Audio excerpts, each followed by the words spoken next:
আজকে আমরা প্রত্যেকেই জানি যেভাবে রাজ্যের আদিবাসীদের জায়গায় সাংবিধানিক অধিকারটা পাইয়ে দেওয়ার চক্রান্ত তার বিরোধিতা করবার জন্য আমরা আজকে সিআরআই দপ্তরে এসে হাজির হয়েছি। কারণটা কি জানেন? কারণটা হচ্ছে 24 পরগনার সন্দেশখালী এলাকার যে সমস্ত মাহাতো পদবীধারী, সন্দেশখালীর বিধায়ক সুকুমার মাহাতো, যার বাবা কানাইলাল মাহাতো চাষা কুর্মী যার জাতি, তার ছেলে বিধায়ক সুকুমার মাহাতো কি করে ভূমিজ হয় তার ডকুমেন্ট এই সমস্ত ফাইলগুলোতে আছে, যেগুলো আমরা বন্দি করে নিয়ে এসেছে। সিআরআই আধিকারিককে জবাব দিতে হবে কোন রিসার্চ, কোন গবেষণার প্রেক্ষাপটে সুকুমার মাহাতোর মতো একজন কুর্মী, যাকে ভূমিজ বলে স্বীকৃতি দেওয়া হয়েছে, ভূমি সাবকাশ দেওয়া হয়েছে, এমন হাজারো তথ্য আমাদের কোথায় আছে। আমরা মুখের কথা বলছি না, আমরা একেবারে তথ্য প্রমাণ নিয়ে আজকে আমরা হাজির হয়েছি। এই হাজারো তথ্য আজকে সেই সিআরআই এর আধিকারিকদের কাছে আমরা জানতে চাইবো যে আপনারা 2007 সালে সন্দেশখালীতে আপনারা গবেষণা করেছিলেন, তো চাষা কুর্মীরা কি করে আপনাদের ভূমিজ হয়ে যায়? আপনারা ঘুষ খেয়েছিলেন, আপনারা মাংস খেয়েছিলেন, আপনারা খেয়েছিলেন, যার প্রেক্ষাপটে আপনার মাথা উল্টে গেছিল, আপনার গাঁজা খেয়েছিলেন, যে গাঁজার পরিপ্রেক্ষিতে আপনার রিসার্চ তথা গবেষণাটা উল্টোভাবে হয়েছিল। আমরা আজকে জানতে এসেছি নদিয়ার বিভিন্ন এলাকায় নাকাশিপাড়া, চাকদহ, এগুলাতে কি করে মাহাতো পদবীধারীদেরকে ভূমি সাবকাশে অন্তর্ভুক্ত করা হয়েছে, কি গবেষণা আছে আপনার প্রেক্ষাপটে? আমরা সঙ্গে যেতে চাই, আপনাদের সহযোগিতা করতে চাই যে তারা কিভাবে আজকে ভূমিজ হয়ে যাচ্ছে, বেদিয়া হয়ে যাচ্ছে, কিভাবে হচ্ছে। এনাদের রিপোর্ট হচ্ছে কি যে ভূমিজদের মতো, সাঁওতালদের মতো, বেদিয়ার মতো। আরে ভাই, ভূমিজ নয়, সাঁওতালা নয়, বেদিয়া নয়, মতটাকে কিভাবে সার্টিফাই করলেন? মতটাকে কিভাবে এই সিংহাসনে, আপনার এই চেয়ারে, এই দপ্তরে, এই সিআরআই এর মতো গুরুত্বপূর্ণ আদিবাসীদের ভাষা সংস্কৃতি রক্ষকের যে অফিস, সেটাতে বসার মতো আপনার যোগ্যতা আছে বলে আমরা মনে করি না। আপনি অযোগ্য, আপনি দায়িত্ব ছাড়বেন।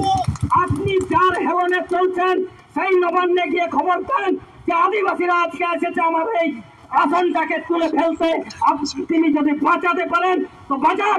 আজকে কিন্তু এটার একটা হেস্তনেস্ত দেখেই কিন্তু আমরা যেতে চাইছি, এটা মনে করবেন না, এটা হালকা মনে নেবেন না, আমরা এর শেষ দেখেই ছাড়বো। তাই বলছি, কেউ এখান থেকে যাবেন না।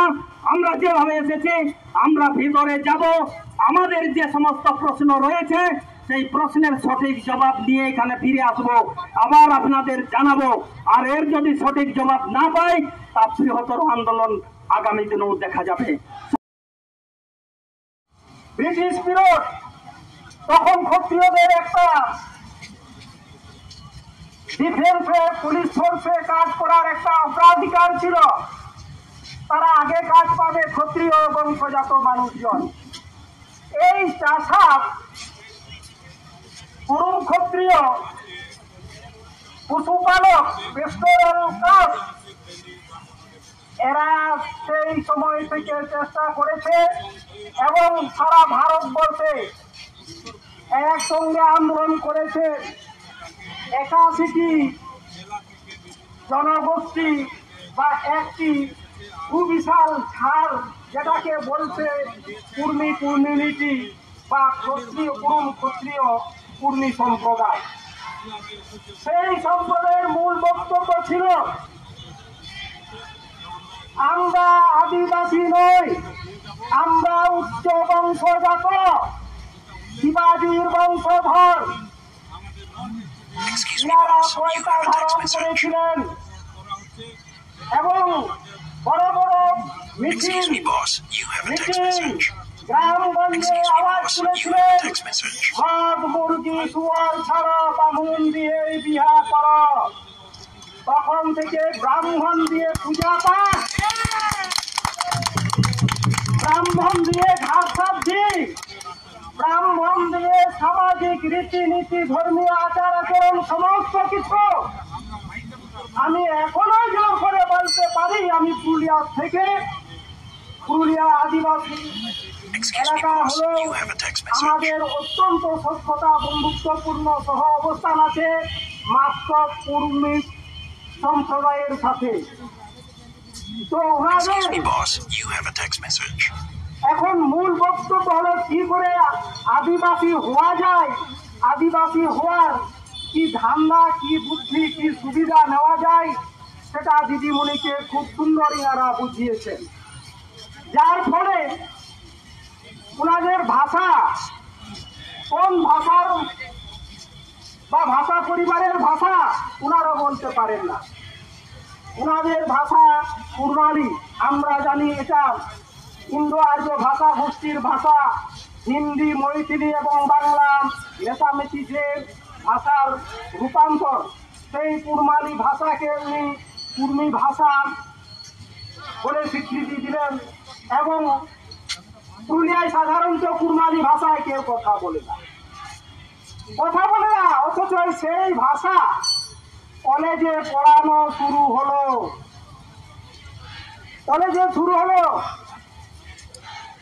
ভাষাগত দিক থেকেও একটা কমিউনিটিকে বিচার বিশ্লেষণ করা যায় ইনারা আদিবাসী ভাষা গোষ্ঠীর মানুষ কিনা।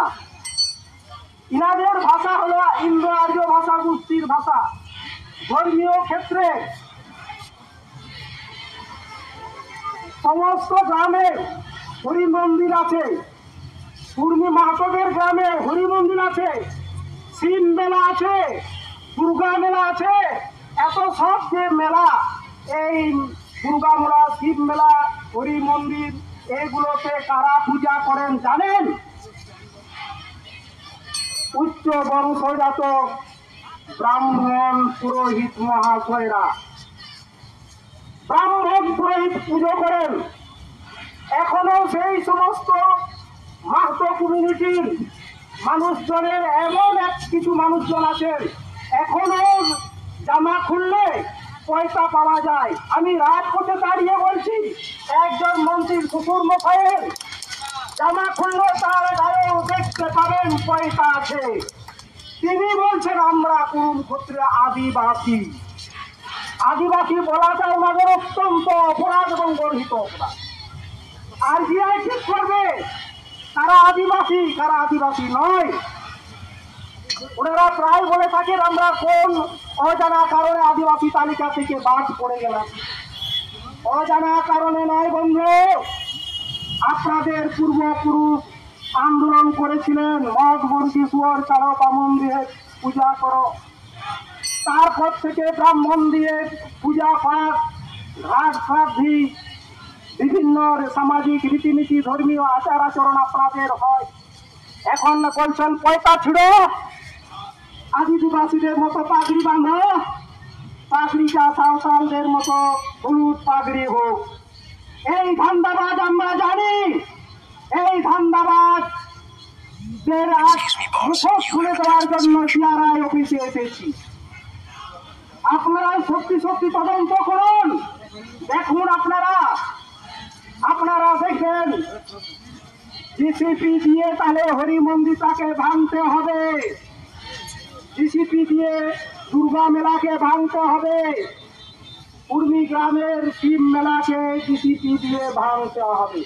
এই জিসিপি দিয়ে ভাঙলে এবং আপনারা কমিশন পাঠালে সেই চিত্র পাবেন এরা আদিবাসী দাবিটা ন্যায্য হতে। এসে গেলেন সামাজিক রীতিনীতি, ধর্মীয় আচার আচরণ। আপনারা এমন ভাবে এদের আশ্রয় দিচ্ছেন, ইনারা বলছেন আমরা প্রকৃতির পূজারী। আমি জঙ্গলমহল বিশেষ করে পুরুলিয়া থেকে বলছি, চ্যালেঞ্জ ছুড়ে বলছি রাজপথে, আপনারা যদি প্রকৃতির পূজারী হন, আপনাদের লায়া কোথায়, পুরোহিত কোথায়, পাহাড় কোথায়, এটা দেখান। আপনাদের নায়কে বাবা কোথায়? আপনারা যদি প্রকৃতির উপাসক পূজারী হয়ে থাকেন, তাহলে আপনাদের নায়কে বাবা বা পুরোহিত বাবা বা পাহান বাবার কোথায়? আপনারা বলেন সোশ্যাল অ্যাডমিনিস্ট্রেটিভ রুল আদিবাসীদের মতো আছে। আমরা জানি আপনাদের নেই। আপনারা বলছেন আদিবাসীদের মতোই আমরা, মাঝি বাবা আছে তাকে মাহাতো বলি, এবং চাঠা পারগানা বলি, এবং 12টি পারগা আর চাঠা মুখিয়া মিলে আপনারা বলছেন আপনারা দেশমল বা পরগনাই হয়, এবং সেই পরগনাকে, সেই পারগানা বাবাকে আপনাদের একজন সাহায্য করেন, তার নাম পটলই। নামটা একটু খেয়াল রাখুন, পটলই। ওনারা বলছেন এই পটলই বাবাজি পরগনাকে বা দেশমলকে গো হত্যায় সাহায্য করেন। আমি চ্যালেঞ্জ ছুড়ে পড়ছি, এগুলো সব কাল্পনিক এবং ধান্দাবাজ। আপনারা সরজমিন তদন্ত করুন, তদন্ত করলেই প্রমাণ হবে এরা আদিবাসী হওয়ার যোগ্য কি নয়। আদিবাসী হয়ে গেলে আদিবাসীদের যে রক্ষা কবচ সাংবিধানিক, সেই রক্ষা কবচ জমি জায়গার লেনদেন এটা সহজ হয়ে যাবে। আদিবাসীদের যে জায়গাগুলো দখল করা যাচ্ছে না, তাহলে সেই যোদ্ধার ধনী পঞ্জিপতি কুর্মী সম্প্রদায়, ক্ষত্রিয় সম্প্রদায় সেই আদিবাসীদের জায়গা জমি সব কেড়ে নেবে। এবং আমরা দুর্বিসন্ধি দেখেছি, 27% ওবিসি সংরক্ষণ ভোগ করার পর আপনারা 6% আদিবাসীর সংরক্ষিত আসনে আসতে চাইছেন কেন?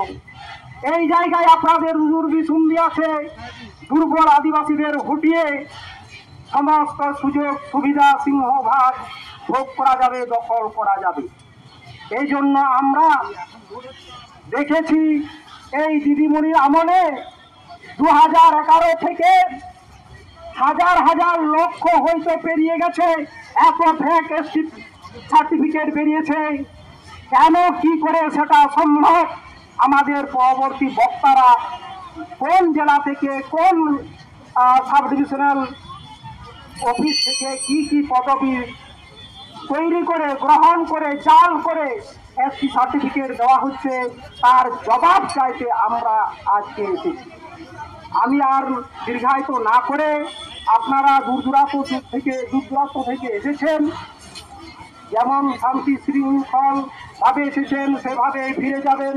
আদিবাসীরা শান্ত প্রিয় মানুষ, আমরা গণতান্ত্রিক পদ্ধতিতে শান্তিপূর্ণভাবে আজকে ডেপুটেশন দিচ্ছি, এটা সঠিক। যদি আমরা প্রত্যুত্তর না পাই, সব উত্তর যদি না পাই, আপনারা তৈরি থাকুন, গ্রামে গঞ্জে এই পশ্চিম বাংলা স্তব্ধ করার জন্য তৈরি থাকুন।